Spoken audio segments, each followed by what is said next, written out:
wanted to do this evening is to kidnap you again, take you again to Vrindavan and to Lord Chaitanya's 500th anniversary of visiting the Holy Dharma. This is very significant for us, or to us, for many reasons. The first and foremost reason is that Caitanya Mahaprabu always performed his pastimes with in two compartments. One was he performed a lila, a transcendental pastime, and we will see a lot about this when we are finished. We have made the stage now free for Lord Chaitanya to appear this evening and perform one of his wonderful pastimes here. When we play theatre in Krishna consciousness, we actually believe that during the theatre play, the actors stop being ordinary actors. They stop being the person we know them or with which they are identified in their passports. But for the time of the play, they take on the persona of the person they are representing. In other words, yes, Caitanya Mahaprabu will appear this evening in Golokadhama. We should all get ready. So my part is to show you the second part of this phenomenon. I want to talk a little bit about the Acharya Lila of Golokadhama Mahaprabu. That means the transcendental lessons which he performs, that which we can learn from him during these during the time of his appearance, and that will be my part this evening. So I must see. Nima, may I request you to play the Madanga this evening? Or did you want to play the flute? Is this very good? I feel it's a little bit tough. No. Little wrong.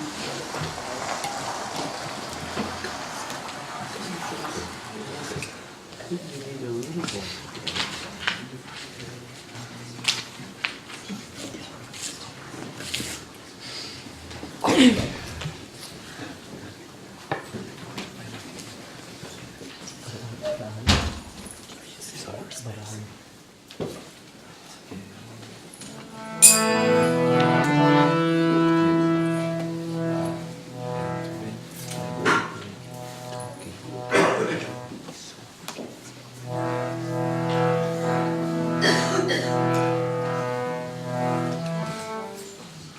Lord Caitanya Mahaprabu had discovered Radha Kund. He went towards the town of Govardhan, and there he arrived at the lake of flowers, Kusum Sarovar. Who of you has seen Kusum Sarovar? Please raise your hand. I think that is most of us. This is, Vishwanath Chakravarti Thakur says that every day the gopis come to this area in Vrindavan in order to pick flowers which they will need during the midday pastimes of Radha and Krishna at Radha Kund. The divine couple requires flowers for their daily pastimes. They will decorate themselves with flowers in their hands. They will fashion different ornaments from the flowers. And we hear from Rupa Goswami that in the spiritual world, Krishna wears flower shoes. That is, shoes just made from flowers. You can imagine the Lord has transcendental feet. He has, and he uses transcendental flowers. So you can't say, well, in this world we really can't make flower shoes. How will they be in the spiritual world? How will it be possible? It is possible. They are transcendental flowers who serve the divine couple in this. So they will make flower beds, which they will cover with a very soft piece of cloth, very fragrant. There are many occasions where flowers are required in the divine pastimes of Radha Krishna. They come from this place, Kusum Sarovar, the lake of flowers. Everything there is just made from flowers in this lake. So that it is said that the flowers in Kusum Sarovar will become gopis in the future, destined to serve Radha and Krishna. So from this place, at this place, Caitanya Mahaprabu watched for the first time Giriraj Govardhan. And then, after he had seen Govardhan and embraced the rocks, he continued onwards to the town of Govardhan, where a very special deity was waiting for Golokadhama Mahaprabu, the deity called Haridev. And I want to inform you about this very extraordinary deity. Who of you has visited the Haridev Mandir, Govardhan? That is not as many as, but it is a good number of you. So we will then talk about some subject later.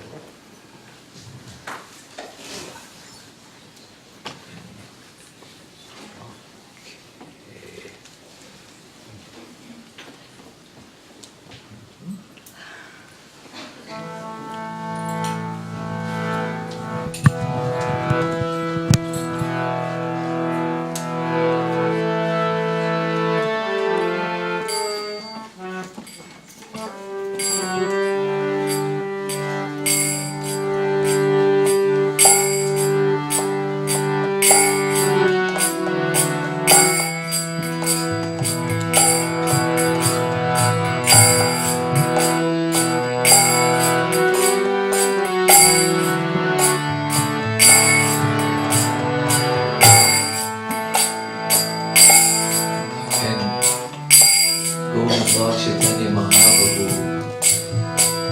to Vrindavan. You saw yesterday Vrindavan. And what looked beautiful surroundings, the trees, the parrots, the peacocks, and the Golokadhama mountain, which you can also see on the stage.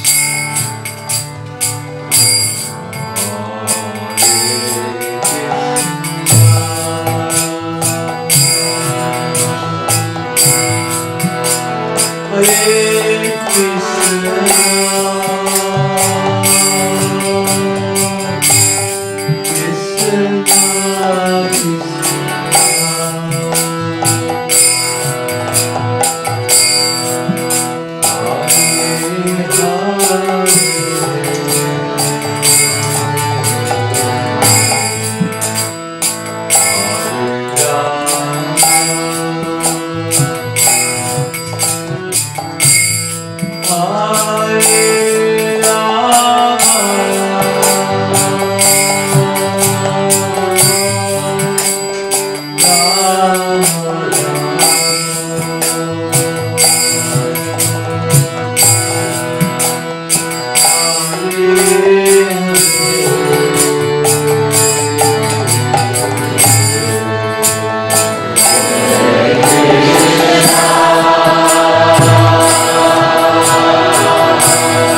Caitanya Mahaprabu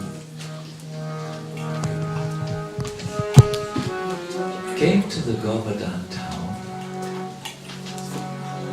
He passed by the lake Manasakamba. This lake had been created by Lord Krishna.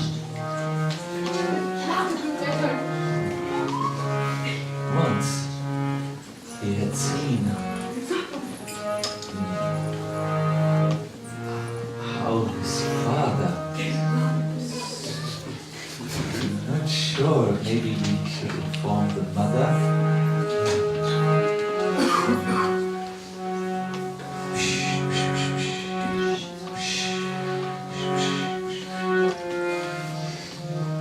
Once Lord Krishna had seen his father dressing in very warm clothes like this. They're called bagalbandis. And Mother Yashoda had baked very, very thick rotis like this. Then Lord Krishna asked his father, "Father and Mother, where are you going? You're making preparations to dress very warm and eat very warm and hot food." And his father said, "Son, we are going to Badrinath.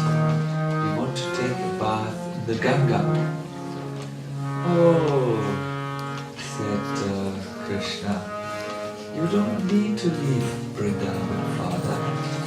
All the holy places are here in Vrindavan itself." "Yes, but the Ganga doesn't flow here," said Nanda Maharaj. "I had once heard that Garuda had killed a snake and was flying with the snake over the Ganga. And then the snake, the dead snake, touched the Ganga. And she adopted her forearm form and went back home, back to her Godhead. So I'm thinking, if I and my people go to the Ganga, we are also receiving liberation from material existence. So please, let us go. Let us go to Haridwar, the Himalayas, and take our bath in the Ganga." Krishna said, "No need, no need, no need. dressing in all this warm clothes because it's cold. But Mother Ganga flows here in Vrindavan, and if you want to take your bath, you don't need hot clothes for this. And then Krishna took the hand, he was a little baby Krishna, of his father and pulled him to a place. Then he called, Ganga, Ganga, Ganga. And all of a sudden there was a rumbling, a chariot came, drawn by dolphins, and a white goddess was inside, and she dissolved and poured her water into the sacred place, which is called Manasa Ganga. And Krishna said, see, you have seen Mother Ganga coming, now you can all take your bath here. So Lord Chaitanya came to this place, Manasa Ganga, and he moved a little bit to the right and then a little bit to the left. And there I saw a wonderful ancient temple. And in that temple he witnessed the deity of Haridev. And when he saw Haridev, Lord Caitanya Mahaprabu was overwhelmed with ecstatic feelings of love of God. And he started to dance for a long time in a way which no one had ever seen before. He danced and chanted so much that the tears of his eyes sprinkled the bodies of all the Brijbasis who saw him dancing.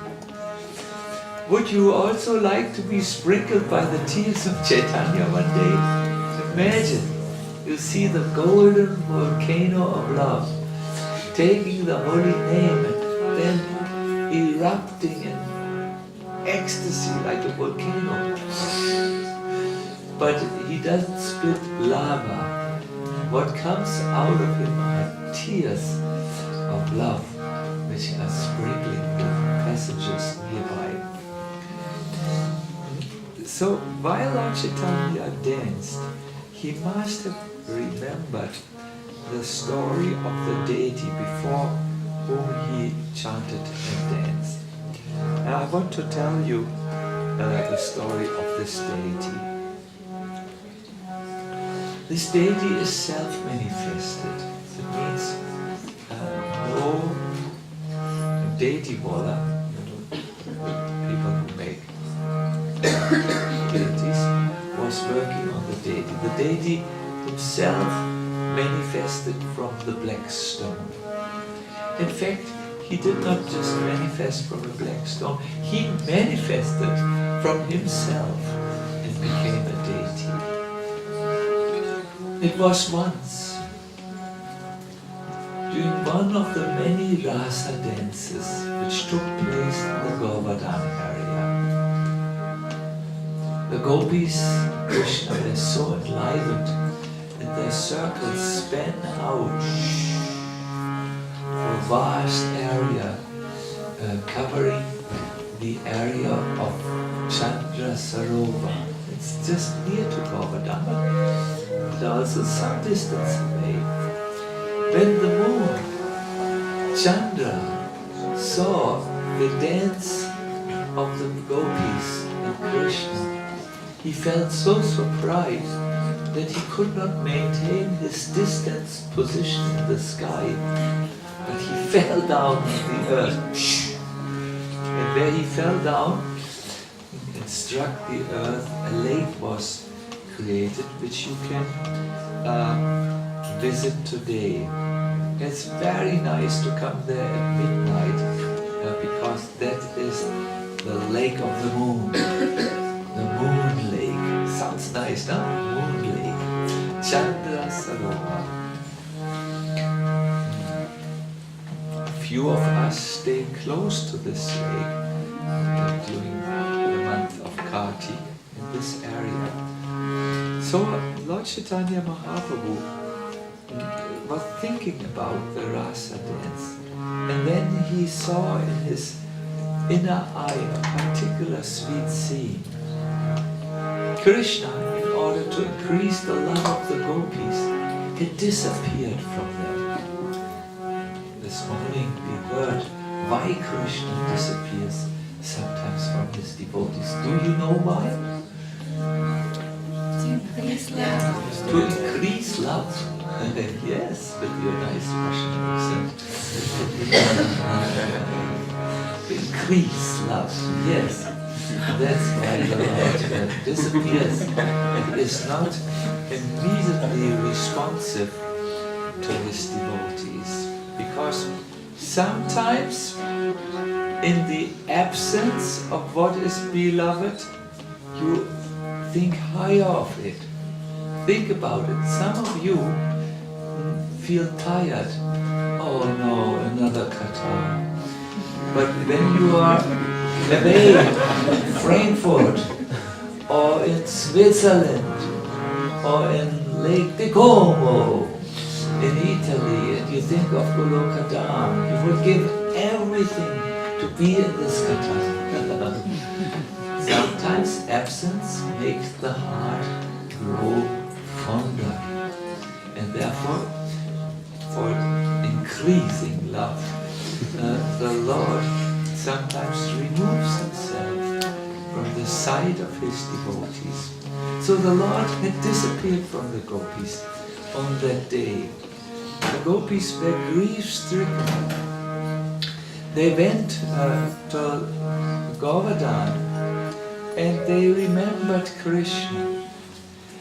Can you imagine what devotees who think of Krishna think of?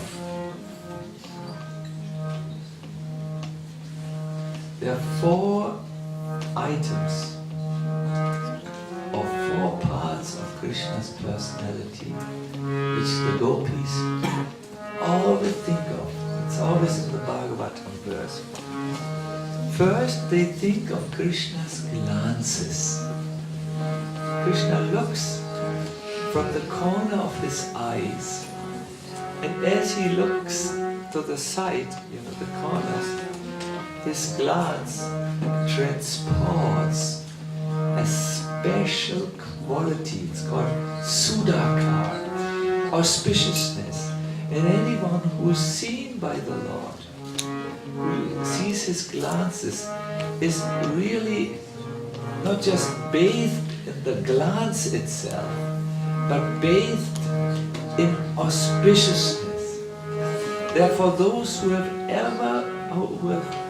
even only once been seen by the sweet glances of Krishna will always remember the way they felt and the rain of auspiciousness came over them as the Lord glanced upon them.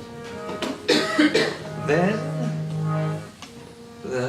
what the gopis always remember is Krishna's smile. Krishna smiles always, even if he fights with a demon. He smiles and he liberates them. It's not that he gets angry. Balaram gets so angry when he fights with demons that his eyes become red, hot copper. And Lord Ramachandra also can sometimes become very angry, but Krishna always smiles, and therefore his eyes are always cool, and they are compared to the cooling lotus flower. Yes. They remembered his charming words. Sometimes the gopis cried for Krishna. And then Krishna suddenly appeared, and you know what he said to them? I have come. Now look at me. Imagine one day in your life the Lord may stand before you, and you know what he says? I have come. Now look at me. To your full satisfaction. These are very charming words. So his glances, his smile, his charming words, and finally they remember the way he walks and the way he dances. Do you know how Krishna looks when you look from the back to him as he walks? How does his gait look? I know this is difficult, but still we need to learn. He looks like an intoxicated elephant. Have you seen an elephant? Lego this, Lego this, left, right. If he's intoxicated, he moves a little bit stronger. So he looks like an intoxicated elephant from the back. Maybe you want to go to the Frankfurt Zoo tomorrow and see an intoxicated elephant. Then you get some little idea, but much more beautiful, of course. So they meditated on his glances, his smile, his charming word, and the way he walks and the way he dances. They remembered this. And as they remembered Krishna, they felt, oh, where is Krishna? When a devotee feels separated from Krishna, do you know what he does? He sings his name. And as he sings the name of the Lord, he feels, he associates with Krishna through sound. It's good if you chant, that you call out for Krishna. When you chant, you should not be tired with your heart. Your heart should be alive and call out for Krishna. Then it is real kirtan. You do only lip kirtan, that is partial kirtan. But if you chant with your heart, that is sampurna, full kirtan.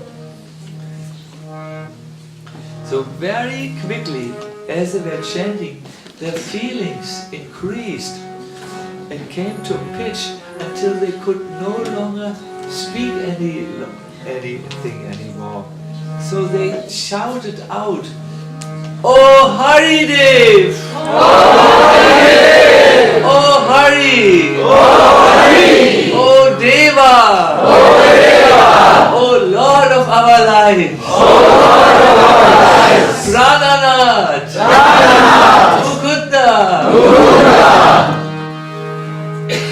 Gopal! Gopal! Govinda! Govinda! Murari Hari! Murari Hari! As they called, Krishna felt unable to neglect the call, the loving pull of his most beloved devotees. He could not stay separate any longer, but he felt he had to come. So he appeared before the gopis. He held his flute in the right hand. And with his left hand, he made this gesture. Do you know what this gesture means? I will give you protection. It was with this gesture that Krishna lifted the Golokadhama hill and held it up for 7 days and nights to provide a safe shelter from the rain torrents which Indra had sent. This sign means, I give you protection. Sometimes it is depicted that the hand of the Lord goes like this, not like this. Some deities have hands, but the hand goes like this. Have you seen? Do you know what this gesture means? It means, Aye, aye. Come, come, come. Why do you stay there? Don't stay so different. Come, come. Krishna is pointing out to his devotees like this. At the same time, the deities who have this gesture, usually the eyes look down. with this, the Lord says, come like this and surrender to my lotus feet. The Lord is so, everything is so fully developed in the Lord. Anyways, the Lord came with his flute in the right hand and his little finger held like this in the hand upstairs. And he said to them, here I am. And he stayed with the gopis, and the gopis could feed him, they decorated him with flowers, they massaged his limbs, they felt maybe you are a little tired from holding your hand like this, and they massaged his arms. This way they spent a wonderful time until Krishna heard someone else shouting, oh Hari, oh Saka, oh Prana Bandhu, life of our life. Can you imagine who this was? The devotees of Golokadhama, maybe. no, not quite. But he heard other devotees, his sakas, his cowherd friends. They had been grazing the cows nearby, and they had noted that Krishna had disappeared from them to be with the gopis. So they now felt, where is our Krishna? They became aggrieved in his separation. We hear that when the cowherd boys walked with Krishna through the forest, and for a fraction of a second, Krishna disappears behind a tree, as he walks and passes by. The cowherd boys feel, oh, where is Krishna? And they call out for him, become almost mad in separation. So this time the cowherd boys had not seen their Krishna for a long time, and they cried for him very grievously, with tears of separation. Oh, Hari Dev. Krishna said to the gopis, I have to go now. I have obligations. The gopis said, you cannot go now. We do not allow you to go.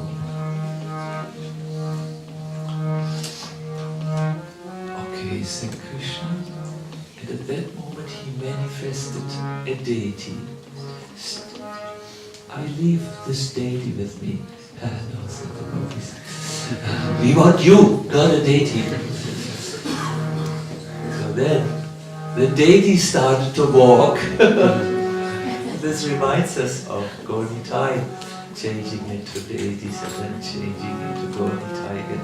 So the deity started to walk to the cowherd boys, and then the gopis understood, okay, whatever the Lord wants. So from that day on,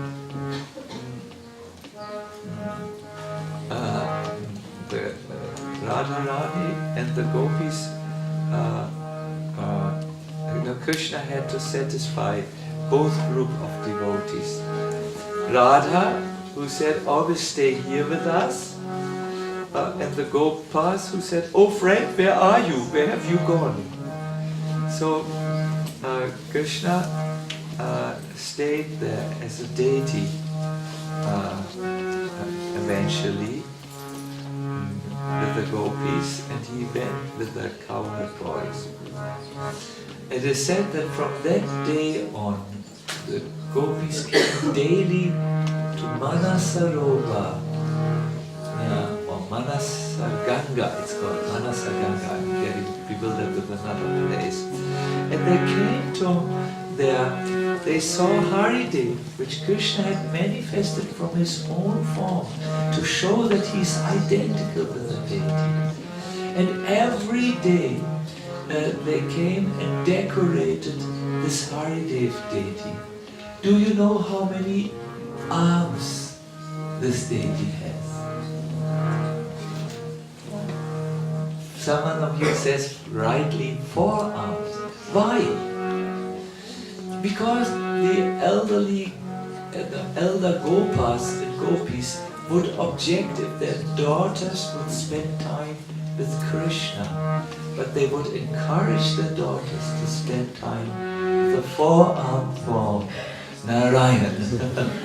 So every day the Gopis came to be with this form of Krishna, who looks like Narayan, but who's really Krishna, who had manifested to stay with the Gopis. My dear devotees, I want to recommend you must see this deity. Krishnadas Kaviraj Goswami says, Haridev is an incarnation of Narayan, and his residence is on the western petal of the lotus of Mathura. When Lord Caitanya Mahaprabu saw Haridev, he began to dance in ecstasy. His personal love and beauty amazed the priests to such a degree that they offered him a very good reception. Lord Chaitanya remembered, Lord Krishna is so much bound by the love of his devotees that he appears before them to satisfy them in all respects. This is one of the qualities of Krishna which endears him to the devotees. He is Bhakta Priya, the dear friend of the devotees, or Bhakta Vatsala, the Vatsala of the Bhaktas. Vatsa means cow. No, it means calf. He makes himself dependent like a calf on the cow. He makes himself dependent on his devotees. So when Lord Chaitanya remembered this pastime, he danced in such an ecstasy that all the priests thought, who is this miraculous sannyasi?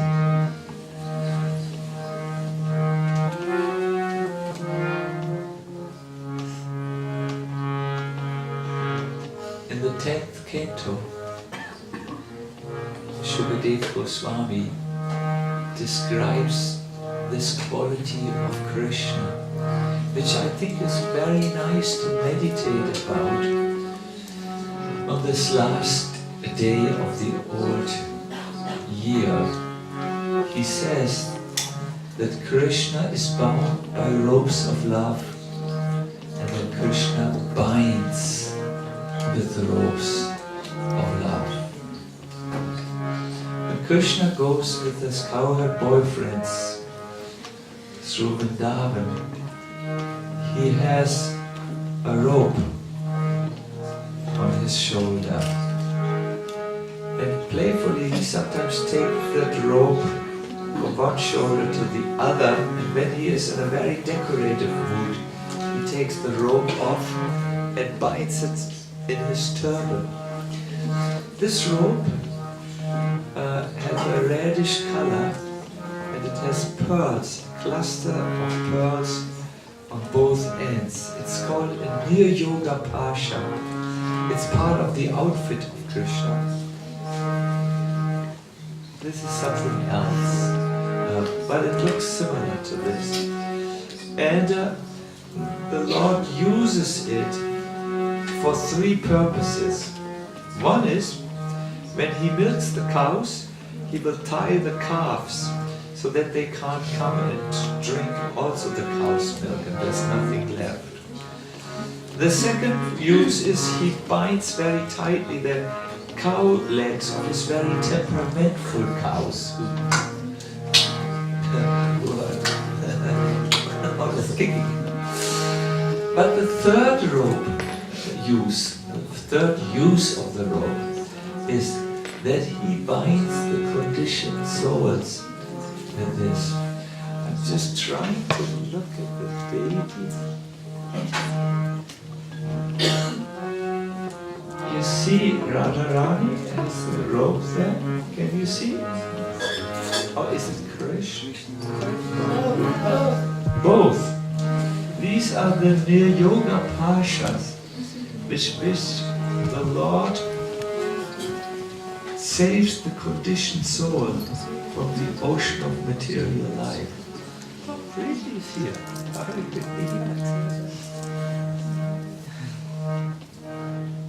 Two devotees have been pulled by these ropes of mercy. Where is Deepak? I cannot see. Deepak, you have been pulled by the rope. You should make photos of the rope. This rope is a little invisible, because how can you? A rope of mercy is something immaterial, but the Lord uses this rope of mercy to pull us who have fallen into the material world and to lift us up. I've collected for you a few prayers to this rope of mercy. Would you like to hear one? Yes. Good. Oh my Lord, by the fault of my own karma, I have fallen into the ocean of birth and death. How long must I struggle to keep from drowning? Swimming and swimming, I cannot find the end of this ocean. This huge ocean of birth and death has no end. Drowning, I scream, someone come! Someone come and save me! At that moment you came. I knew you could take me to the shore. The seed of hope was planted within me. Oh merciful Lord Krishna, now you have found me. Oh most merciful Lord, I will never leave you. Oh merciful Lord, now you have found Bhakti Vinod, who is worthless like a pile of ashes and who desperately needs your mercy. Narottam Das Thakur similarly prays. I request you to enter this picture. Imagine there is a ship, you are on the ship, and then somehow a gale comes, gale is a fierce storm, picks you up, throws you in the ocean, there are huge waves, and you scream and scream, but no one hears you because the storm is louder than your voice. And the ship moves in one direction, and you are becoming more and more separated, and the waves take you up and take you down. And this is the idea. Oh my Lord Madan Gopal, says Narottam Das Thakur. Oh Govinda, oh Gopinath. In this ocean there are 6 powerful sharks, such as lust and anger. They drag me to many places. But aren't you the protector of the helpless? Please be merciful to this fallen soul. I am imprisoned in this formidable ocean of material existence. Kindly pick me up with the rope of your mercy. You must make a photo, not now, but later, of that rope of the mercy. Pray every day steadily to this rope of mercy. Kindly pick me up. After a great deal of distress, you came into my life, but your illusory energy forcibly untied the rope of your compassion and again has placed me into the material existence. Please, therefore, again be merciful to this fallen person and pick me up to your abode of Braj. by pulling me by the hair. If you have no hair, grow a seeker, for this purpose. Or stick a seeker on your balding hair. At least do something in your heart that the Lord can grab your heart. Maybe the seeker is not that important. This is the only hope of my life. Otherwise, I'm ruined if you don't come and pick me up. So, Krishna has a rope, and the devotees pray to this rope, which he uses in his lila, in his Braj pastimes, to bind the legs of the cows, and which he uses in his lila of saving the unfortunate souls of this world as a rope of mercy. Sometimes this rope is almost like a chain, with one link after the other. Do you know what the chain is? It's a parampara. Parampara, you know, the line of disciplic succession. Grab somewhere. Prabhupada said, grab at the dhoti. We should grab Prabhupada's dhoti. Somewhere we should connect with that chain. And then we should be uplifted. And when we are uplifted, don't fall down again. Keep your grip. Yeah.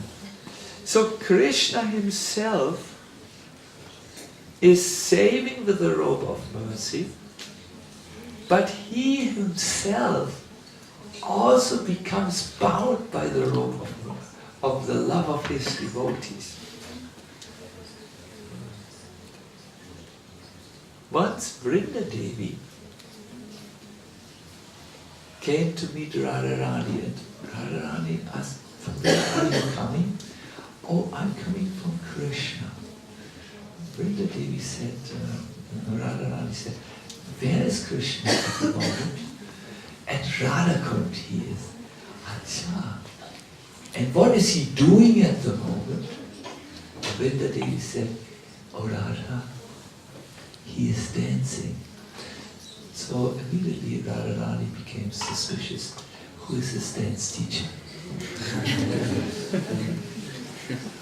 Don't worry, said Vrindadevi. It is your own image of love, Radha, which reveals itself in every tree and creeper, in every direction. This image is roaming like a skillful dancer, making him dance behind it. In other words, Krishna sees Radha in his eyes and sees how Radha, who is the best dancer in the rasa dance circle, dances and then emulates or follows a movement. Do you know a secret? Once, Krishna came to Radharani and asked, "Can you teach me to dance?" And Radha was very much willing, but Lalita, her girl companion, who wanted to increase the mellows of love between the divine couple, said, "Krishna, you're not qualified to become the pupil of Radharani. This is high-level dancing, and you only know very low-level dancing. Some qualification is required to be admitted in the school of my Swamini, and you don't have even the minimum of qualification. Go to the sheep and learn dancing from them." Lalita is really intense. Krishna felt rejected and very sad. He went into a distant place of Vrindavan forest. Then he thought to himself, "I will learn from the image of Radha." So he made with his own hands a little deity of Radharani. Must have been very beautiful. And then before the deity, he learned to dance. I mean, this is not a very expert dance movement, a very expert. I should not try to imitate the Lord. He learned to dance. And every day his dance performance became more expert, more attractive, more jubilant, more joyful. He danced tatai, tatai. This is how he dances, our Lord of dance. And the animals in the forest saw this, so every day when Krishna took his dance time, where he learned from this image of Radha, there was a lot of spectators, and they informed, the animals informed Radha. You know that Radha knows every little animal in Vrindavan, every deer, every squirrel, every bird, every creeper. They of course thought, Radha, you must see this, you must see this. So Radha and Lalita came, and they hid one day and saw Krishna coming, pulling his dhoti together, paying his obeisances to Radharani. It was a lady, she had made an offering fruits, like you do when you approach your dance guru. And then, tatai, tatai, he danced. And when the gopis saw this were only two gopis, Lalita and Radha. For a moment, Radha just said, "Oh!" Oh is a word of great surprise and appreciation. "Oh!" Krishna heard. Who has said, "Oh"? And he saw, Radha couldn't keep herself, and then she came out. Krishna said, "Oh, Guruji, by your mercy, I'm trying to dance. Still, I'm dancing a little bit like a sheep, but something is coming by your mercy. Now I have learned dancing by your mercy. You kindly now tell me, what is the Guru Dakshin I owe to you?" I looked to Lalita. He wants to give me a Guru Dakshin. What should I ask? Lalita didn't know the answer for the first time. They stared at Krishna. Krishna, I said, I have an idea. I will pay you back. I will give you my dakshin in a way which has never ever been done before, and which will never be done after this. I will move on a stage which moves. I will move on a stage which has light. I will show my gratitude in a dance. This is tradition when someone learns dancing from a dance teacher.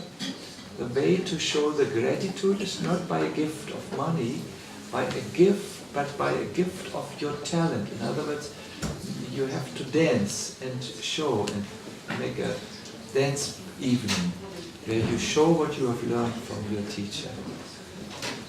So do you know how Krishna paid back his debt to Radha? It was on the day which was the most unhappy day in Vrindavan and the most happy day. It was when the news came to the Brijbasis that a terrible monster snake called Kaliya had seized Krishna and pressed him in his coils, yes. Krishna had stayed for 48 minutes in the deadly embrace of Kaliya. All the Brijbasis had come and they fainted. The last ones who came were the gopis, who saw their Krishna with this soft body in the, how do you call this, the embrace, the Umklammerung, sagt man in Deutsch, of Kaliya. And they had fainted. But Krishna then nonchalantly broke free from the snake coils and he started to dance on the roots of Kaliya. Tatai!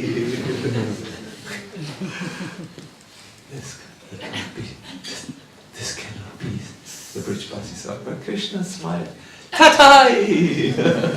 And he started to dance on the moving stages of the 1,000, what was it, 100 prominent heads and 1,000 other heads. He danced, and you know what was the light? The rubies on the head of Kaliya, which shone on his feet and made them glow in a beautiful light. And as Krishna was dancing, the demigods came, brought their drums and their wind instruments, and a huge concert came. It was really a dance performance like was never seen before. Ta-da! From one thing to the next, one hand to the next. Oh my dear devotees, if we can see this one day with our spiritual eyes, our eyes will become opened. Now, and then Krishna, after some time, invited all the gopis to come and dance with him. On a snake head. But because they were totally surrendered to Krishna, they followed his invitation to dance with him. So I just wanted to highlight, maybe I got a little sidetracked here, because when you start to talk about wonderful Krishna, where do you stop? And something in you tells you, don't stop. I wanted to tell how Krishna himself is also, he's binding with the ropes of his own love, the devotees, but he himself becomes bound by the love of his devotees.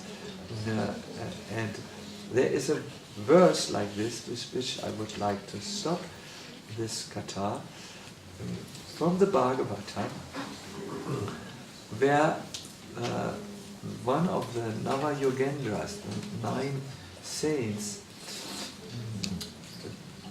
discusses how a devotee in this world can bind Krishna so that Krishna will not leave his heart. Would you like to know this verse?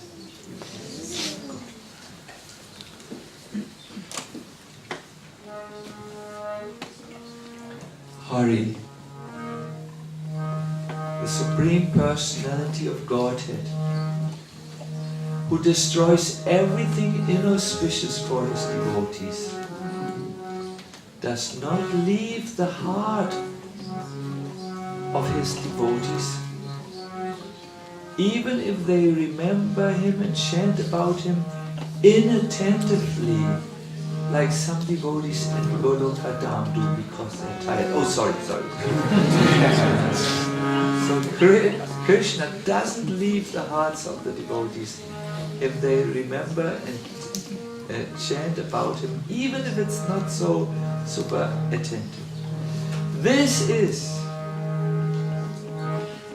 because the rope of love always binds the Lord within the devotees' hearts.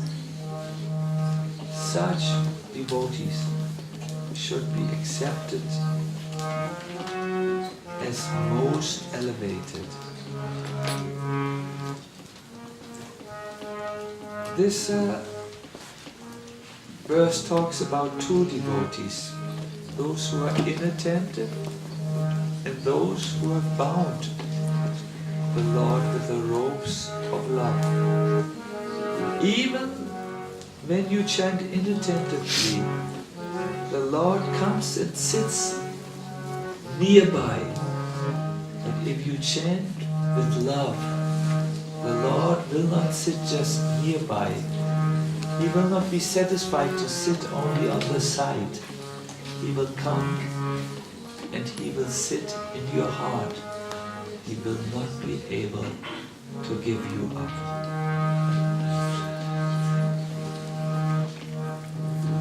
Hare Krishna,